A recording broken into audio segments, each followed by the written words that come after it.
You are such an angel to me and so many other people. And I wanted to interview you because I think that the information that you have to share with the world is invaluable.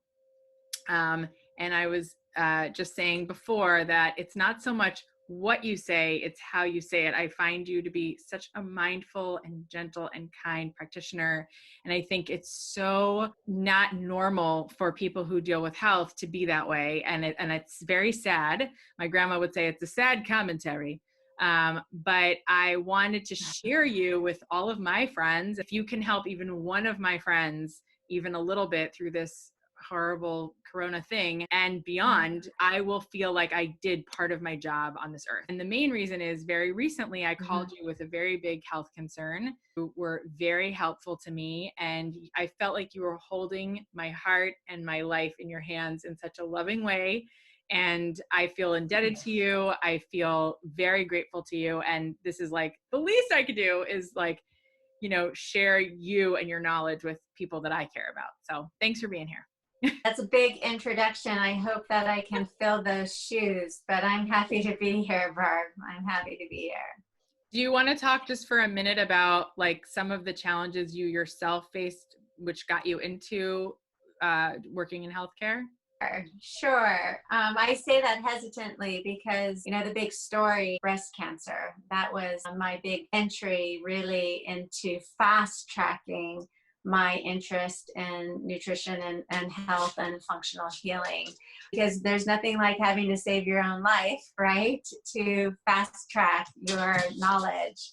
So, the short of it is I thought I was the healthiest person. My line to my doctors, was, I am the healthiest patient. Their line back to me was, you're my healthiest patient. I wasn't checking any boxes that I had this, or this. So it was very shocking to me to get a diagnosis of breast cancer. That would shock anybody, I would imagine. But what I chose to do was to understand what I did wrong, really, what I did wrong to allow breast cancer or cancer of any kind to come into my body. Obviously wasn't as healthy as I thought I was. My exercising and my 6-pack of abs wasn't going to save me from breast cancer. So the big question again is why? And I spent quite a bit of time uncovering that why. And for myself, and everybody is different, for myself, I discovered that I had a lot of metal toxicity in a body that cannot detox metal. And that's a big problem to have at a very young age and to carry for many years. And I also thought that I was really capturing the nutrients that I needed to sustain myself because my scale told me I was the right weight, the normal weight for my height. And the scale can be very deceiving. That doesn't really tell you if you are healthy.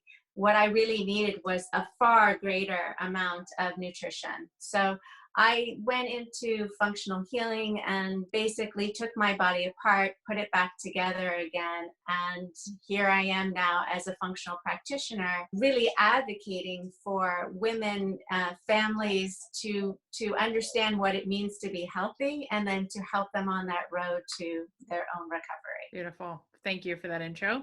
I want to ask you a couple of questions specifically regarding the COVID crisis at the moment, or let's say the COVID challenge, as you would say, because you're so positive about everything. And I just really, really admire and appreciate that about you, that even in all of this, like we've been talking daily and you've been just so calming for me, just a rock of light and positivity, which is obviously how important it is to use this muscle over everything else. So how can we keep ourselves, and you can, we'll get into the nitty gritty later, but if you want to just do a little overview, how can we keep ourselves ready and able to fight Corona at all times? It's a really big question because again, we always want to be healthy against anything, not just this coronavirus.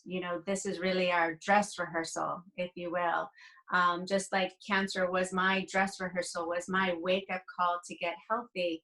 But I want to share with you some information I think that is really telling about this virus, which is that we're learning now that the coronavirus actually hijacks the ACE2 receptor. And I'll explain that to you, what that means. And I think it's important that we understand what it means. There's an ACE1 and an ACE2 receptor. Sometimes we call them enzymes, sometimes we call them proteins, but really it's all the same. It's synonymous. ACE1 receptor, ACE2 receptor.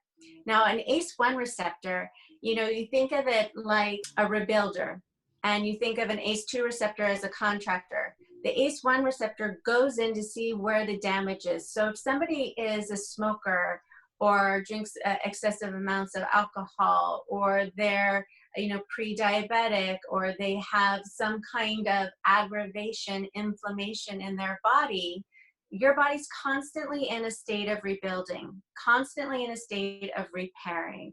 Same thing with cancer, same thing with autoimmune, constantly in a state of trying to fix the mess that it's in. And it's the ACE1's receptor's job to go in and see that mess and start the rebuild, right? The ACE2 receptor goes in to see, is the job done? How's it going? Like, is it time to say this is finished, in repair? Just like if you got a scratch and now the ACE1 goes in, checks out the scratch, it starts to heal it. The ACE2 goes in and says, is it time to take the scab off? Do you get it? You see what I'm saying? Yep. So why is this important? Why is it important that the COVID virus hijacks the ACE2 receptor? Because it then now has a highway, right? A jettison into the area of inflammation. And what we're seeing is that the 53% of the cases are actually starting in the gut.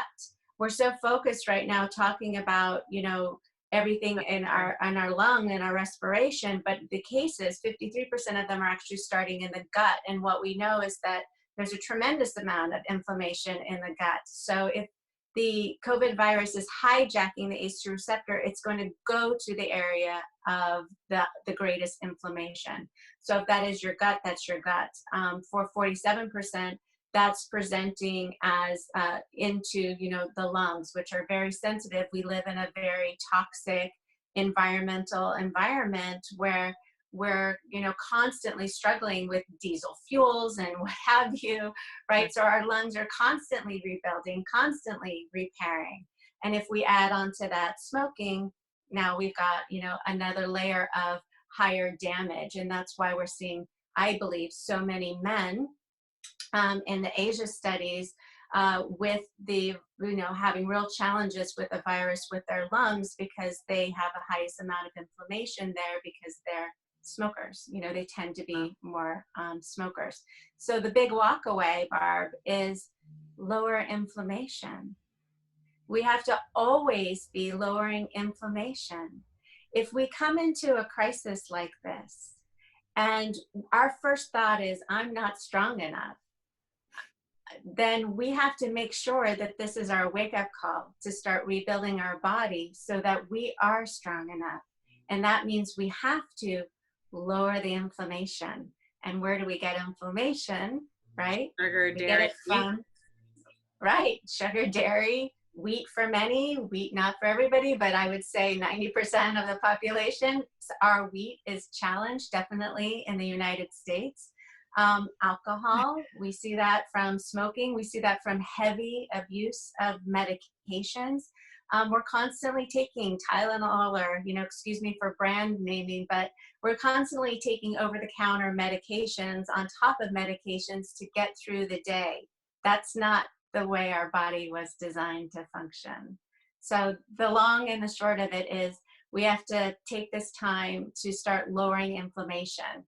Don't make yourself a target by opening the door to toxic food and toxic chemicals and alcohol and smoking at a time where we really need to be strong.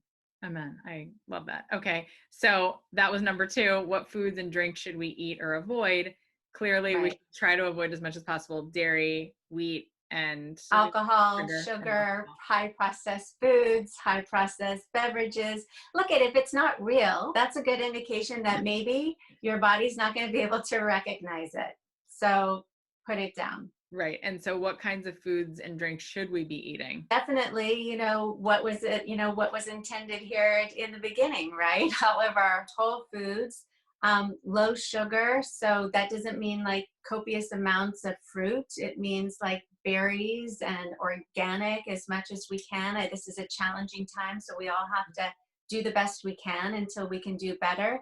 But if you're bringing in more vegetables in a wide, diverse amount, and you're bringing in clean, organic, if you can, proteins into your diet and clean whole grains into your diet, you're a step ahead of the person who's wondering if the donut place is open, or if they should be, drinking a half a bottle to a full bottle of wine every night. Your job is to lower inflammation. We all intelligently know what that means. We all know it means that we need to eat better, right? So now's the time to do that. This is the wake-up call. Beautiful. Thank you. So in terms of our mind, how do we keep our minds ready and able for this antibody creation? And the reason I ask you that is because I'm so impressed that you were able to get through cancer. And I've heard just a little bit of your story. But I know that when we spoke about it, you were like mind over matter, like the mind is so important. Well, we all know, the placebo effect, right? You can hear this, often with people who talk about their journeys to healing, and then you hear about, medical choices and prevention. Let me just say that there are many, many paths to healing. There are many, many paths to healing this coronavirus, and we're already seeing several of them happening right now. Some of them are more complicated than others. Some of them are more expensive than others, but there are many roads to healing, just like there are many roads to healing and recovering from cancer, from autoimmune, from anything that you're facing. The reality is you have to choose the road that you want to be on. And when you get on that road, you have to believe that you are going to recover. I never say that I was a survivor of breast cancer or I'm thriving through breast cancer. For me, I was just correcting it. For me, it was just like, this is a bad cold, a really bad one that needs correcting. So I need to get out of my body's way and correct it. Take yourself off of the island of fear. One of the best advice that was given to me was from Sharon Schenker, who I'm sure you know, and she's a holy lady, yeah, Repetson, and a beautiful woman. I just adore her. And she said to me at the get-go, stay focused on what you know now. So there's this virus, and that there's all these things that you can do to protect yourself. You can wash your hands, you can stay out of public places, you can have positive thoughts. There's all these things that you can do to protect yourself. Don't get ahead of yourself wondering what's going to happen should this and this take place, because you don't know what's going to take place. So the short of it is to be present, like you, Barbara, you teach all the time. Mindfulness, being present in the situation, not getting ahead of yourself, not anticipating that you have symptoms when you don't. I'm laughing because you walked me through that this morning and yesterday. Yeah. Anyway, go ahead. We should definitely talk about what is a symptom and what isn't, because I am getting many, many calls, as you can imagine, and as a functional practitioner, through not only my clients, but friends saying, I coughed once in the middle of the night. Okay. I've heard that a couple of times, right? I've coughed once in the middle of the night. This morning, I woke up, I was outside and I coughed. That is not the coronavirus. So let's just take 1 minute or two, but 1 minute, and just say, what is the coronavirus? Okay. Yep. You are definitely going to know that you're in trouble. God forbid if a person feels those symptoms. I don't want people who reading it, watching this, right, like, sure, oh, I got it. I'm very mindful about my words. Okay. You're going to feel either, and not everybody feels the same symptoms, but you're going to know this is trouble, because it's not going to go away. It's not going to be one cough here, one cough there. It's going to feel like this is unusual, this is uncomfortable. There's going to either be a fever presenting, there's going to be a sore throat presenting, There's going to be a tickle in your throat that starts a cough that you really can't just stop, even though you think, wow, this is dry and this is weird, but this cough just keeps going. Even though you're just trying to carry on, it's going to be constant. It's going to keep on presenting itself. That is more likely that you're in the need of starting to rebuild and start your recovery right away. So it's not sporadic. Does that help? Yes, I totally got it. And that is a great description. Yeah, I've heard headache, sore throat, and then For some. cough.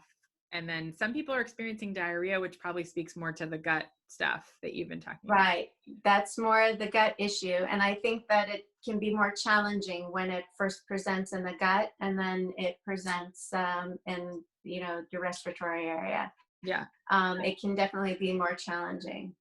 And I'd love to talk just while we're on this at some point, maybe later, about gut health, because I know that there's certain foods you can eat to make sure your gut is as pristine as possible, right? Like sauerkraut and stuff like that. How do we prep our homes, our cars, if we have to go out into the world?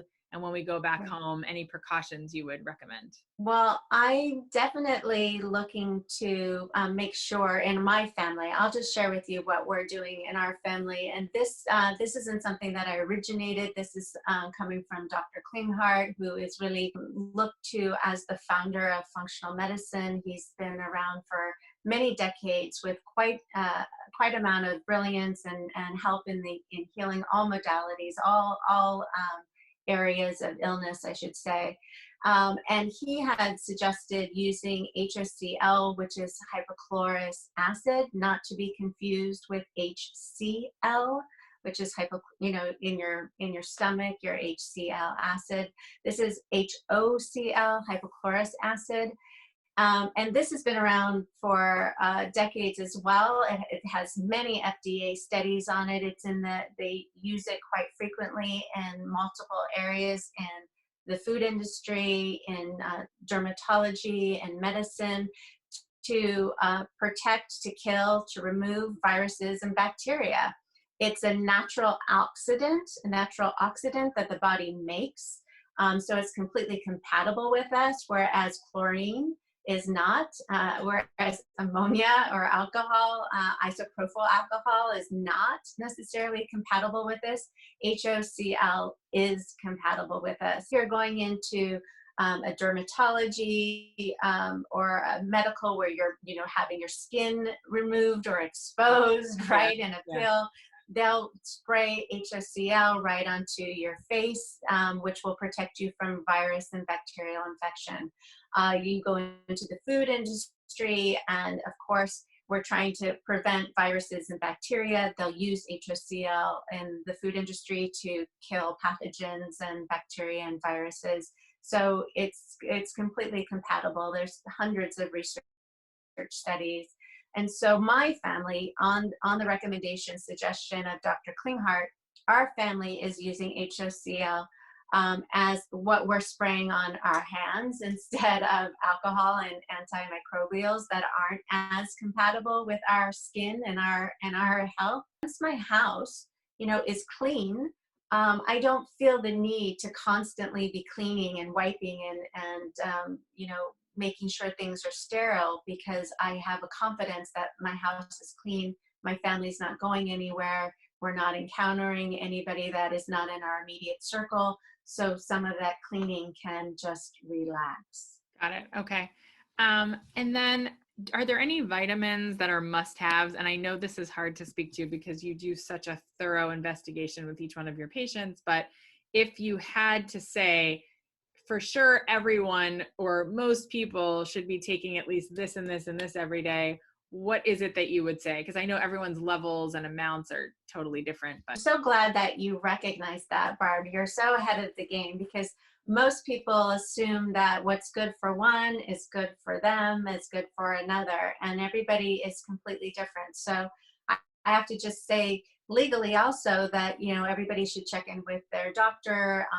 I am just giving you suggestions based on my experience. This is all hypothetical, and you should always check with your doctor for recommendations that are right for you. With that said, I will look to share with you the studies that are coming out of Shanghai. Dr. Mao just had an opportunity on March, I want to say 17th, 18th, met with a group of doctors and scientists and research enthusiasts in a conference call, 45-minute conference call to share with us. I had the pleasure of reading the release on this, but he shared with them the trials of high-dose IV vitamin C that they're using in Shanghai.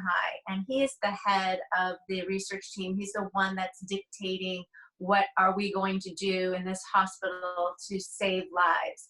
So he's the one in charge of these trials that started on January 20th to January, all the way up to March 7th. So there are many trials on high-dose IV vitamin C. What am I getting at? In his research, working with 50 patients that were severe and chronically ill, they used high-dose vitamin C, 7,000 to 10,000 milligrams, up to 20,000 milligrams over a course of 7 to 10 days. So they're loading, right, somewhere in the neighborhood of 100,000 to 200,000 milligrams over the course of 7 to 10 days in these clients, these COVID patients. And what's happening? They're all recovering. There's not one mortality. They all recovered, and they had no side effects. Not only did they recover, but they left the hospital 3 to 5 days ahead of everybody else. Historically, everybody's going in for 30 days, and they're leaving 3 to 5 days ahead of it. Not only was that impressive, but then he went on to share a very severe critical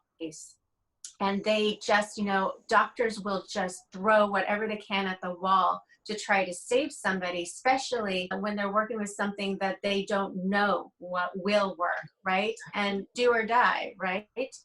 So they used a 50,000 bolus, which is a large amount of IV vitamin C, over a course of 4 hours. And they literally, Barb, watched this patient, the critical care team watched this patient over 4 hours go from an inability to breathe to an ability to breathe and fully recover.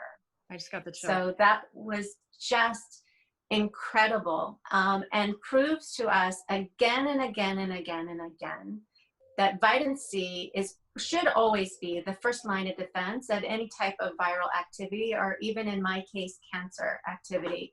And I used literally probably upwards of 200,000 milligrams just in my own cancer healing with IV vitamin C.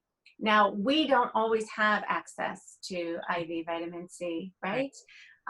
But we have access to L-ascorbate, which is a buffered form of vitamin C. We have access to ascorbic acid, which is a clear crystalline form of vitamin C, access to Acericola cherry. We have access to bell peppers, lemons, to oranges. Yeah. Right. But sorry to like make this long, but I think we need to understand this, is that, you know, the US RDA amount for vitamin C suggested is 75 milligrams for women. And the US RDA amount suggested for men is 95 milligrams. And when I look at studies, I'm looking at 40 to 50 nutrients in the body. I'm looking to see what is this nutrient doing in this person's body? How much nutrition, how much of this nutrient, this enzyme, this mineral, this compound do my clients need in order to get the job done? Right. And what I see is that they need closer to 500 milligrams of vitamin C. They need 1,000 milligrams of vitamin C. Most of my clients, honestly, they wouldn't come to me if they were healthy, right? Most of my clients need more, right? Much more. So I would definitely have in the arsenal, just like I worked with you as you came back from New York and making sure that you were clear and clean and your immune system was built, I would definitely bring in vitamin C, a real quality, not a synthetic quality, not the type in the packets, the like real stuff. Right. And I would bring that into my life. Certainly all doctors are in functional medicine are suggesting all the antioxidants be in your life, you know, vitamin A and the right form of vitamin A for you genetically, how you bring vitamin A into your life. vitamin D should be in your life right now at this time. And then those are your powerhouse, right? And certainly if you bring in a multivitamin, you're just that much closer to the end goal. That's the minimum that I think everybody can do. And if you are looking at, there's certainly other types of herbs and herbology that can also strengthen your immune system, but we all have access to quality, non-synthetic forms of vitamin A, vitamin C, vitamin D, and a multivitamin, right? Yeah. That's a bare minimum you should be doing, and staying hydrated, definitely. Great. And people should definitely check with someone like you or their practitioner or a doctor to find out their levels. Right. And how much exercise do we honestly need to get during this time? And are there hacks that you can do inside your home, around your home? Should we be going out for a walk every day? Or is that like, because a lot of people are still doing that. I think it always depends on the area that you live in. Everything is subjective to who you are and where you are. If you're in a crowded environment, possibly not the best idea to Right. go out in a crowded environment and walk, even if you're just, 6 feet away from one another, because we do know that the virus has, it's aerosol, it travels through the air. We do know that. That's why now they're finally saying, well, maybe it's okay. And maybe it's a good idea that people wear a face mask if there's a windy day and you're in a crowded area.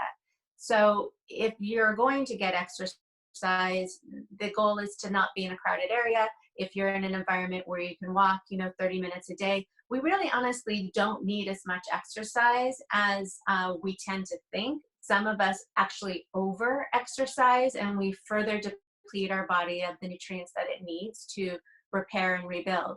Right. So you don't want to be out there exercising for an hour, 2 hours, 3 hours. You really want to just, do your yoga, do some walking, do some dancing in your living room, stretch in your backyard. We need to exercise because primarily, Barb, we need to drain the lymphatic system. That's honestly what exercise is all about. From the head to, our arms to, there's a lymphatic system all through us. It's the waste management system. And that bouncing, that moving helps it to drain. And so if you can do that for 20 minutes, you're doing the job that your body needs you to do. Great. And is it important to try to get sunlight as much as possible if you can? Well, we're plants. Basically, we're plants with feelings, right? So we need sunlight. My daughter would say, we're cucumbers with emotions because we need water, we need sunlight. Those are our two, those are the two things that keep us alive. So we need a good form of vitamin D. Not all of us, even in the sunlight, can absorb vitamin D, but if we can get 20 minutes of vitamin D in the morning, and help reset our melatonin so we can sleep at night and capture that nutrient, then absolutely we should be doing it every day. And I did it every day when I was on my own healing. And then this is going to be a little gross, but I have to ask it because I've thought about it. Can you get corona by touching all the orifices in your body, or is it just hand to mouth and nose? Like, we have other holes, right? I'm not going to go into it, but like we've got our ears, we've got pieces down there. There's pores inside of our cuticles, right? Like, tell me if there's a way to get it that way. It's logical. It's logical that if you have an open wound, right? We know that surfers, if they have an open wound and they go and the water's toxic, they're going to come back with some kind of bacterial infection, right? Yeah. We know that there's multiple points of entry in the body. It's just logical, more logical as we're fully dressed to be getting that from, our face, our open membranes in our nose, and then, traveling to our respiration. So I honestly, we're seeing some studies now that it was back and forth, if it could have fecal transmission. Some research says yes to fecal transmission. Some research says no. I would just err on the side of caution. Right. But look, if your hands are clean, right, then your hands are clean, and that's going to be the point of entry. Something has to touch those orifices, right? Right. Something has to. So if your hands are clean, your hands are clean. But if you're sick, then you're sick. And it doesn't matter what you touch because you already are sick. My other question to you is, because there's a lot of people who are only washing their hands after they go to the bathroom, just wondering if it's better to wash your hands even before you go to the bathroom, just to make sure, like if, you come back from a food run, because you have to go food shopping once a week and you've washed everything down, but I forgot to wash my hands and then I have to run to the bathroom. Don't just assume, I'll wash my hands in the bathroom after. You washed everything down. Your hands would probably be clean from doing that. Right. But if you were to go, hopefully you do actually are one of those people with toilet paper. And if you do have that, that should give you a layer of, protection, hopefully. But, it's never a bad idea to wash your hands before you wash your face, wash your hands before you, go to the bathroom at this time. I would say highly unlikely unless you just so happen to have it in the same spot that you're going to be wiping with and your toilet paper is not working. I will just say, this whole toilet paper thing is real because we're not at our offices using, the bathroom at our offices. We're not at restaurants using, the bathroom at restaurants. We're only using our homes. So that's why there is also a greater need for toilet paper in the home. I think it's such a great wake up call for, like a Greta moment, like we using toilet paper and paper towels, like there's always a replenishment of them for so long. And they didn't always exist. There was a time where there was no toilet paper and there was no paper towels. I'm not saying we should go back to that time, but we really take it for granted. I was saying this morning on my Mindful Jewess page that how interesting is it that there's certain things that keep coming up, and I don't think that they're a coincidence, like stay home, and like how are we feeling emotionally about staying home, and why is this such a burden for so many people? Like, what's wrong with being home? What's in your home? Who's in your home? Have you gotten to know them in a while? And then also the toilet paper. There's something about it that I think we're supposed to look at on a more spiritual level. What I love about you, I mean, there's so many things I love about you, but one of the biggest ones is when I called you and I said, I am so scared. I don't know what to do. I feel so helpless and powerless. And like, it's not like me. I have a lot of faith. I tend to think of myself as someone who like really believes that everything that happens to us is for us. And I'm afraid now. And I feel like I'm on the other side of that now, with great respect to you and what you've taught me in the last week. I want to just say what everyone else is thinking. Like, how do we know this is over? April 20th or May 20th or August 20th. I don't want to, like you said, get ahead of ourselves, but you said so beautifully, we have to build up our antibodies. We have to assume that we all are, in this for the long ride. And this is the wake up call. This is the dress rehearsal. That's such a beautiful way of looking at it. I feel like it really empowers us. If there, God forbid, is going to be a second wave and we won't have a medicine and we won't have a vaccine, which, that's also debatable of whether we should take them or not. Oh, we will. So what can we do moving forward? It's such a good question. It's a loaded question because again, we're all going to move forward on our journey that works best for ourselves. So I'll just share with you how I look at this. This is, this type of situation is inevitable. We live in a really advanced society and there's a lot going on, and there's quite a few of us, right, on this planet together. This is a dress rehearsal, and this will happen again. So what we have to do, though, is then be mindful. We know it's the Girl Scout mentality of prepare for the worst, hope for the best, right? So I say to people, they say, well, when's this going to be over? Well, you can look at the math. You can see what's going on in Asia, see how they're repairing. You could see that there's this 3-month kind of trend, 3 to 4 month kind of trend going on. So I like to say, I like to hope and believe that America is also going to follow suit. I think we're doing awesome in California. I just want to put out that to all of the peeps in California who are taking this seriously, to our, governors who got us ahead of it, and we just like stayed in and locked down. The more that we do this, the more that we will squash this. Will there be, different forms of vaccines or, antidotes. So there's so many, like I said in the beginning, that already are the cure. Our best bet is to always make sure that we're strong. Barbara, you're a person who's very strong. You're very in touch with who you are. You're very in touch with your nutrition. So quite honestly, I don't think it was that you were afraid that you weren't strong. I think it was more that you didn't realize how strong you were. And those are two different things. Yeah. I'm strong, but I don't realize how strong I am. So when something like this happens, right, you have to make sure that you do the work so that you are strong. This isn't a time, like I said, to just kind of do whatever. This is a wake-up call to get yourself prepared for if there is a future, but plan for July, but be really grateful if it's May or June. In the planning, do you think that we should be going to the grocery store once a week? Yes, we could have everything delivered, but hopefully we'll still have access to that. If you're in lockdown because you're concerned that you may be contagious, then you really should have everything being brought to you. You should have people bringing everything to you, because if there is that possibility, you want to make sure that you're not challenging anybody else, right? And that's hard to do because we're a very sufficient society. We're very used to going out and taking care of ourselves and not asking for help. So now's the time that if you feel that you're under quarantine, to ask for help, to allow people to give to you and bring to you so that you can make sure that you're safe. So right now in our home, we don't go to the grocery store.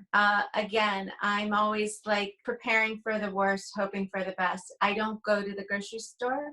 I don't send my younger, possibly not going to have a hard time through this, to the grocery store children. I don't send them to the grocery store. We have everything delivered. We have, our farmers that I'm organic since 2012. I've been in dress rehearsal for this for quite a while. I've had to teach myself how to cook. I've had to do everything just to kind of live as an organic individual. We have farmers bringing us food, and we, I to prepare everything inside. We eat everything at home, and we don't go to the grocery store.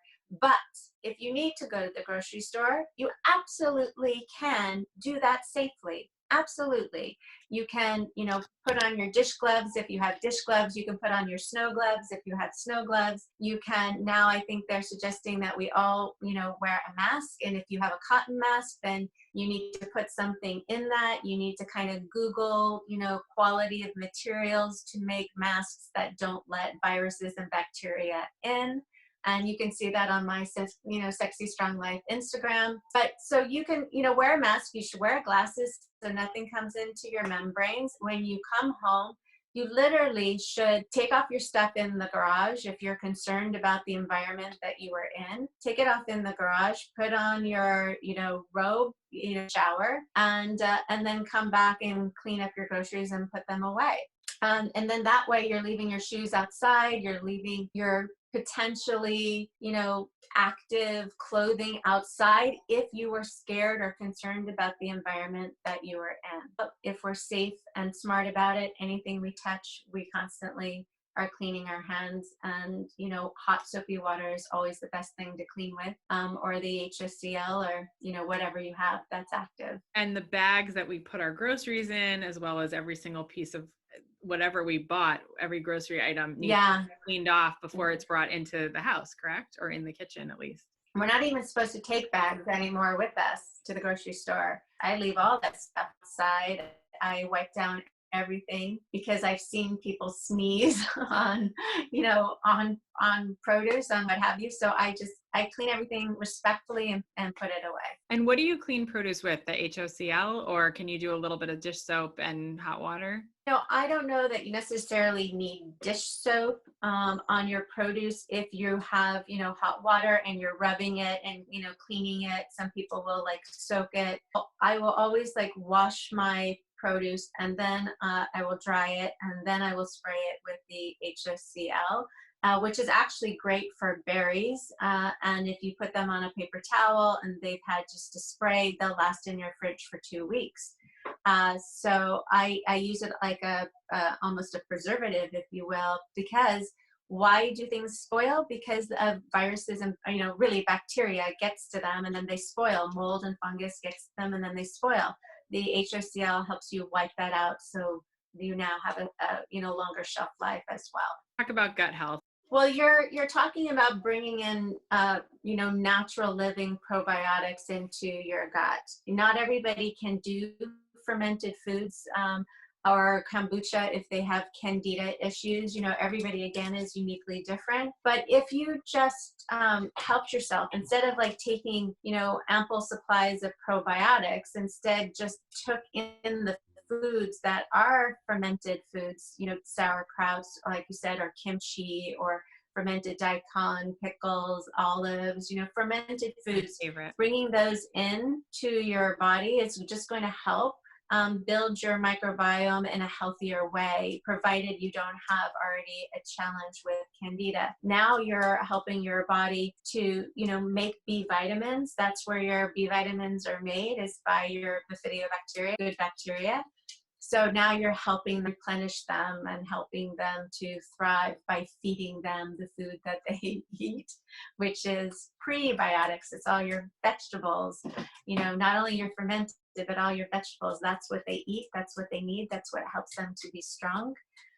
So when we bring that into our life, we bring our strength. I do guided meditation every day for myself and for some of my students. Oh, every cell in my body is happy. Every cell in my body is well. I do that. I love that. I love that. My head all the way down to my toes, and I change up the tune sometimes. I really imagine every cell every day. I do that, just turning into gold, and going all the way down, and I feel the tingles, and I let myself just feel a complete shift in my body, that whatever toxins are in me, no matter what it's from, corona, God forbid, or anything in the environment, that my body is, like you said, kind of like getting rid of it.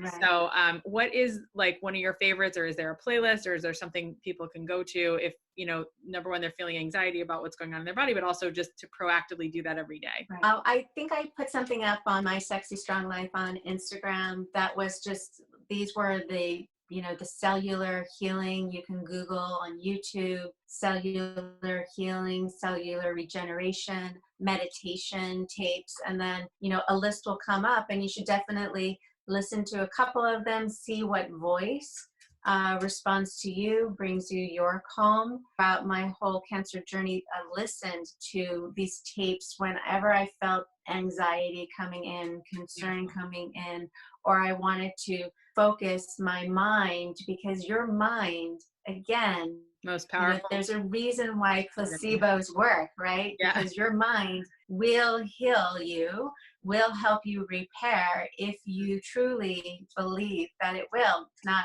hope I am, when I am, it's I am healthy. Thank you for healing my cells. Thank you for bringing my strength. Whenever I do a dance class or exercise, I always thank my body for this health. I thank God for my health, my strength. I thank my cells for carrying me and bringing me into full health. And that's a really big shift. I shared that on this morning's talk on Mindful Jewess. I said, my friend Sheri Levy explained to me, instead of saying, I hope I'm okay, I hope, that's so anxiety provoking, versus I am well right now. I am good. I am healthy. And just being okay with that in the moment. Should the goal at the moment be, and I know this is a really weighted question, and it's really not fair to ask you when this data isn't out there yet, but would you say it might be a good goal for all of us to just hope that we can build up antibodies to this, or is that not even relevant? We should just stay healthy, stay immune positive? It's a good question. And the thing is that the only way you're going to build antibodies to this is if you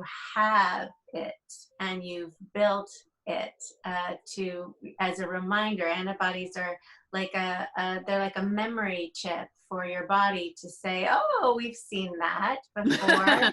And this is what we need to do to make sure that doesn't take over our beautiful body, our temple.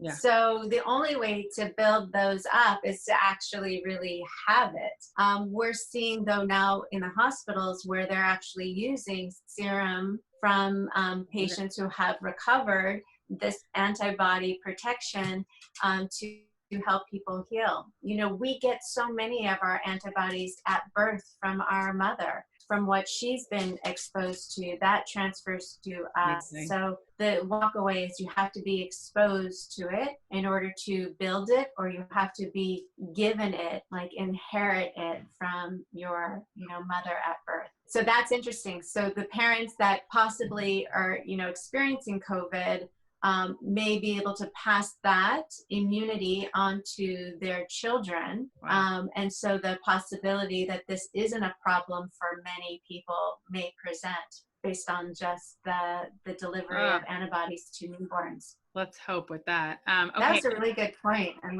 glad you brought that up. Thank you. I personally think that everyone should have a consultation with you, but I know you can't serve the entire planet. So I'm going to encourage you to keep making your awesome videos and putting them on your website, sexystronglife.com. What is the best way for someone to get a hold of you if they want to have a consultation with you once you're available again? If they just have a quick question, can they email you? Are you going to be doing lives once a week through this process? Tell us how we can see you and get to know you better. Well, thank you. Oh my God, I've you're always my best liked kept to secret. be I here feel for... like I'm so protective over you, but I want you to have your own show. No, I definitely want to be there for as many people as I possibly can, right? If we keep talking, maybe we'll make a difference in one person's life. So Yes, that's very, very much my mission in life. And it's the reason that I believe that I was able to heal and heal fully, is so that I can give back. With that said, sexystronglife.com is where you can find a connect button, and you can connect and set up, a 20-minute free consult. As long as I can do them, I will do them. Certainly, you can follow me on Sexy Strong Life on Instagram, or look into healthy cooking tips on Sheri Levy _Journey to Organic on Instagram. And my kind of healing mom family advice is on Journey to Organic. So if you put that in on Facebook or wherever, you'll find me. Amazing. Well, Sheri, I can't thank you enough. As always, you always go way above and beyond because of your passion for healing people. So thank you so much. I want to wish you a Shabbat Shalom. And thank you for just being who you are and how you show up in the world. It has made a huge impact and difference in my life and so many others. And I want to give you a blessing that you continue to stay healthy and happy in the only way that you personally can, because it has such a ripple effect. I'm so grateful to you, really. Thank you, Barb. It's such an honor and pleasure to even be with you at any time of your life. I enjoy you so much. And I just have to say, you inspire me. You inspire me. We all inspire each other. And that's what it's all about. So keep being you. Keep doing what you do. Good Shabbos and much love always. You too.